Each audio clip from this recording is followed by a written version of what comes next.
the other day, I went to start my hot rod Squarebody dually, and apparently my MSD 6AL box crapped out on me. So I had to reinstall the module and condenser that came with the MSD distributor when I had bought it. Now, being as the MSD box crapped out on me, I no longer have a rev limiter, and I don't like the idea of not having a rev limiter on this truck, because on a hard launch or doing a burnout, a lot of times the engine wants to go to 7,000 RPMs, and that's a little bit higher than I would like to be revving this engine. I'd like to keep the rev limiter set at 6,000 to 6,100 RPMs, because this engine's making 470 plus horsepower at 5,800 RPMs, and probably 450 plus horsepower at 6,000 RPM still.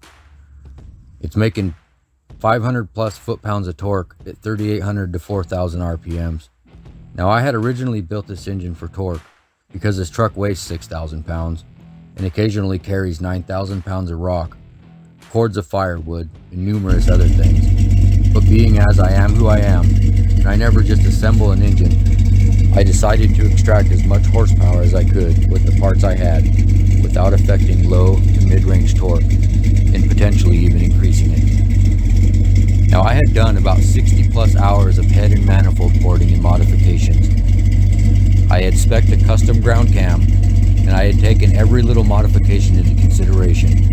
I have a lot of time, work, and a bit of money into this engine, so I really don't want to be revving it to the moon. This is why a rev limiter is important to me. Even though this truck isn't a race car, I still like to get it out and let her eat. She definitely knows how to get down for being 6,000 pounds, and according to the Draggy app, it runs 1348 at 102 miles an hour in the quarter, which is rather impressive for a truck that weighs 6,000 pounds and is an unintentional hot rod with a transmission that shifts like a dump truck. Now, she's still known to eat the occasional fox body also. So to solve my lack of rev limiter dilemma, I went online and bought a pertronix flamethrower3 digital HEI module. It produces a multiple spark discharge just like the MSD box and has a rev limiter that's adjustable from 4,000 to 9,000 RPMs in 100 RPM increments. The only downside is it doesn't have the capacitive discharge like the MSD box. Now, if you happen to be in the situation of your MSD box crapping out, this is a good viable option if you don't have the $350 for a new MSD box that may be problematic. Now, I paid $86 for the flamethrower3 module, which is a huge money saver and cheap engine insurance. So I'm going to be going over the setup of the rev limiter on this module, and we'll install it and go give her a test run. Alright guys, me and the dogs are out in the garage now, getting ready to deal with the module. But before I do that, I need to get the truck started up, turned around, and pull the front of it in the garage. And after I do that, I'm going to pull spark plugs, and while I'm pulling spark plugs, I'd like to address something. Now, I'm going to go off topic here for a minute. This is for any of my subscribers that would like to know or care to know the whole reason I haven't been putting videos out every week. I haven't been putting videos out every week because I have so many rare problems with my back, specifically my thoracic spine, that causes burning, stabbing, crushing, throbbing nerve pain in my chest and abdomen, and messes with my legs. Plus, my CRPS has been flared up, and I believe it's spreading, and it's burning the hell out of me. And I haven't been sleeping well, and I have been spending more time in bed than I would like, in between taking care of my grandma who wasn't doing very well. Now, it's really hard for me to admit my pain and put it out there for people to see, because I've gotten so good at acting like I'm okay. But I have to remember, I had started this channel with the intentions of keeping it real for all the other people that have their own struggles. Now, I may not show my physical and mental struggles yet, because it's really hard for me to let people see the physical and mental hell I have to go through to function. And I know there's a lot of people out there that aren't ready to understand the fact that my brain and body, specifically my brain, are getting worse so much faster than I could have ever imagined. Eventually, I will not know who I am. I will lose my ability to communicate, which seems to already be starting to happen, because of the effect of CRPS on my brain. Occasionally, I lose myself in my thoughts in a brain fog that basically swallows me whole. Now, one of the worst things about all this is I'm well aware that this is happening, that I'm losing myself. And it makes everything so goddamn hard. And I forget what I'm doing all the time in the middle of doing something. And I can't hold on to my thoughts. I forget what I'm talking about all the time. And as I'm writing this, I'm struggling to remember what I'm writing, and I can't hardly find words. And when I do think of something, by the time I go to write it or say it, a lot of times it's already left my head. And then I have to stop and try to remember what I was trying to think or write, which makes every video extremely, extremely difficult to make. And it seems as it's getting more difficult every time I make another video. But to be honest, 100%, it's really hard for me to say this, but I feel somewhat embarrassed, and I feel as if it makes me look stupid a lot of times, being as I can't communicate very well because of the effects of the CRPS on my brain. But I have not lost any of my intelligence. In fact, I can still learn and break down complex things in my head. I just have a hard time articulating what I want to say, but I try like hell. So this is a lot of the reason why I haven't been putting videos out lately. But just know I'm not going to stop doing this YouTube thing as long as my brain and body will allow. Because I can't work, YouTube is my last chance to get off of disability, which only pays less than $1,000 a month. Now YouTube will give me a chance to secure my future financially, because after my mom dies, I will have nobody and I will basically be screwed. Especially if my cognitive ability has deteriorated so bad that I can't function. Now, I don't know what'll happen to me eventually, and I think about that every day. And if I had some sort of financial means, I could potentially end up somewhere that will help. Well, I don't want to say take care of me, but that's exactly what it is. So with that being said, every complete video watch, every sub, every like, every comment, every share is a big help. And these simple actions can make such a huge difference in someone and their family's lives. Every one of these said actions are so extremely appreciated I can't hardly explain. So if you like what I'm doing, or if you like what I'm trying to do, and you would like to support this channel, just taking a little time to sub, watch, comment, notify, and share is a big one. As I said, can make a world of difference in people's lives. Every sub, watch, like, share, watch, it tells the algorithm to show your videos to more and more people, which gives you more exposure, which is the best thing for an up-and-coming channel. Here's a little channel update. I need about 2,000 more watch hours, then I can start the YouTube partnership program, which will slowly allow me to create higher quality content with good subject matter.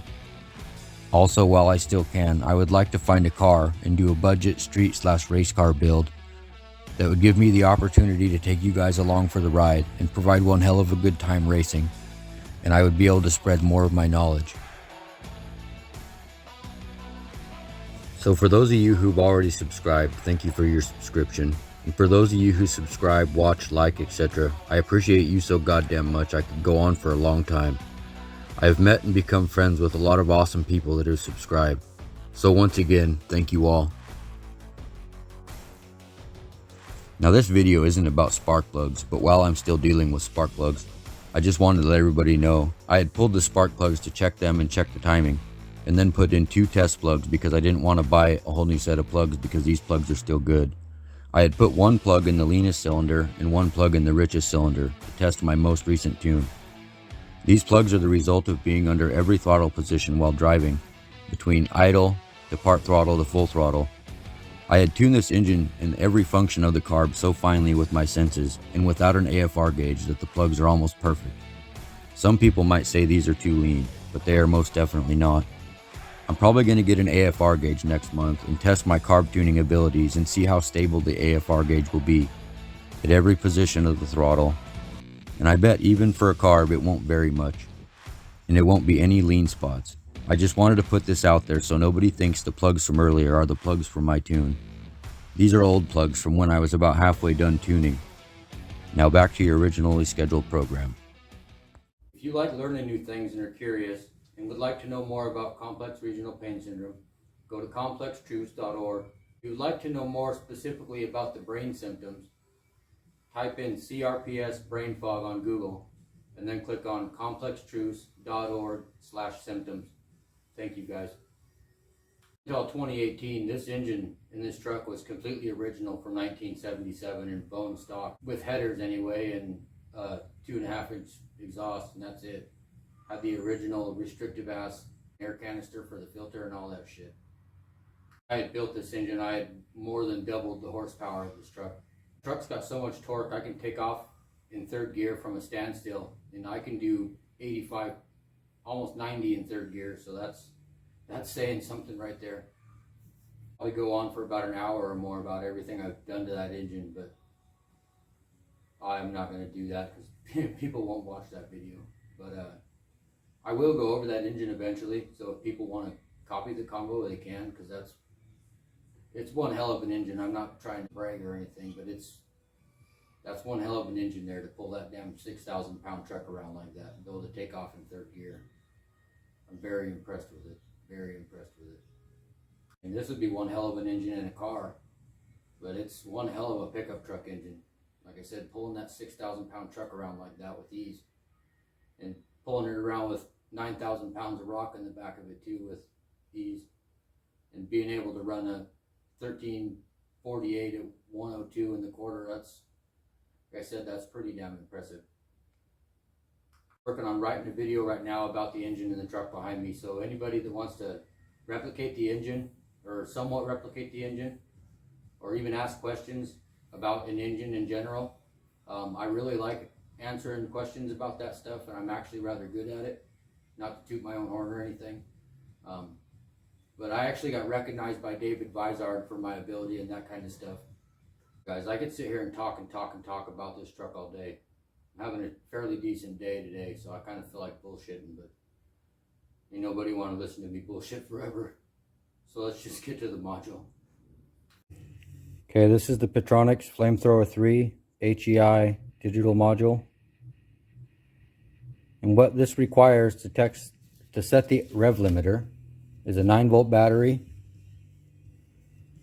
a small screwdriver, Phillips head, and then a set of jumpers. And you take your 9-volt battery, and obviously positive, and then there's negative. When you go negative to this hole, you go positive to the B terminal, it says.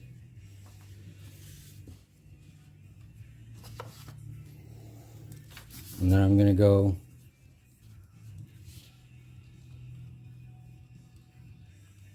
all the way to the right, all the way back to the left, and it's going to start blinking. And you're going to let it blink 3 times.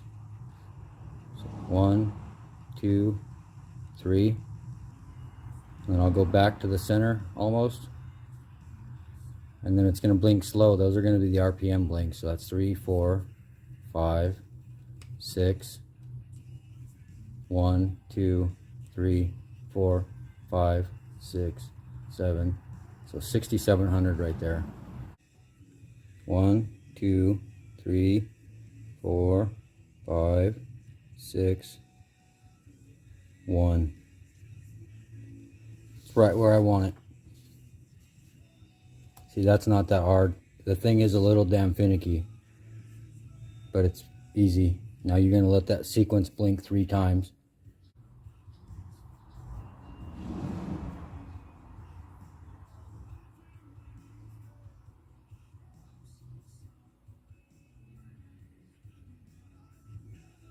That's the last time.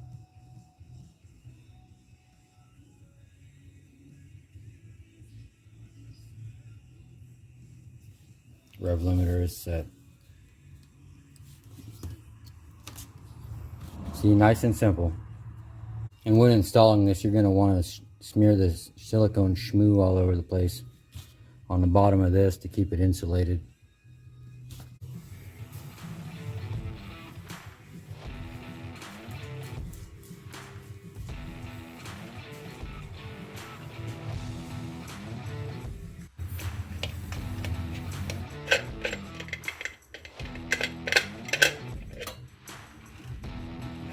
Okay, I now got the distributor cap off. I got the rotor off. Now I got to get the old module out. I'm not going to drag you guys through this whole process. I'm going to make this nice and short. Now for anybody who doesn't know, your module goes right here, plugs into that right there, And this plug right here, just for those who didn't know. Now, as I said before, don't forget your silicone schmoo. You're smeared around everywhere, you see. The silicone schmoo.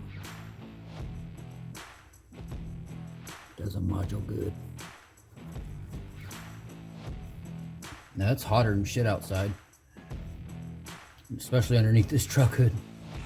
But now that we got our silicone schmoo on the bottom of the module, we can get the cap and rotor put back on. Alright, we got the module all put in, cap and rotors all buttoned back up. I got my spark plug wires hooked back up. I'm leaving the MSD box in for now. I don't want to have to deal with unhooking all that shit right now, and I don't want to have to deal with the holes in the firewall. Yeah, she's ready to start. If you do this, I recommend taking your module, as long as it's good, the one you took out, and put that in your glove box just in case, because you don't want to be stranded by these electronic pieces of crap. I've been left stranded in the woods too many times with this kind of stuff. Just a piece of advice.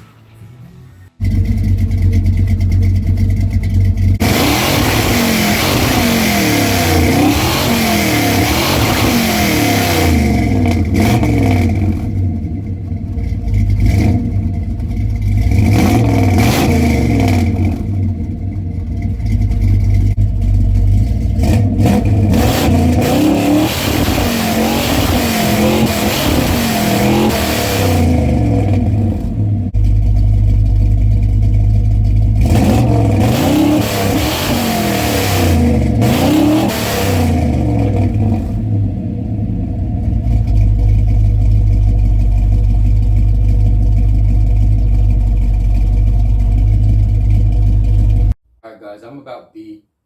I can't get that module to work for nothing. I pulled it in and out of the truck about 4 times now and readjusted it. And it keeps breaking up at 5,000 RPMs, shooting the flames out of the exhaust. You guys will see the clips. This is not how I wanted this video to go, but unfortunately this is just how stuff goes, I guess. I don't think I'm going to be trying to exchange that for another one. I think I'm just going to get my money back. I don't want to deal with this stuff. I wasted a lot of time and a lot of effort trying to get this thing to work, and ended up making for a ending of my video that I didn't on. This isn't how I intended on this ending. I wanted to go for a test drive and give the truck a little flogging, but I know it is what it is. But I had to put the old module back in the truck.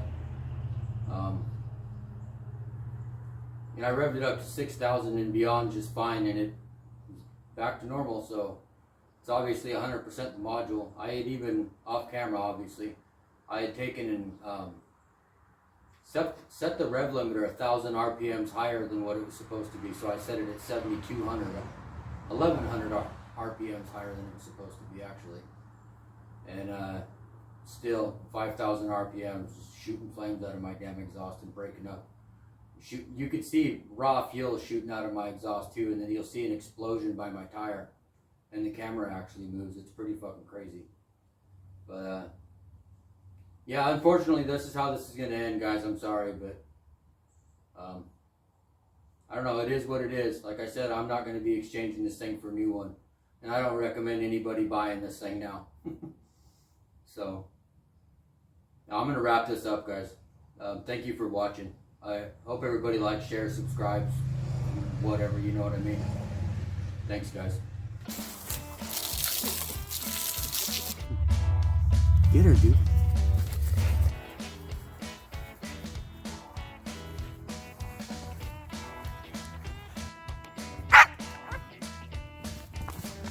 Ooh.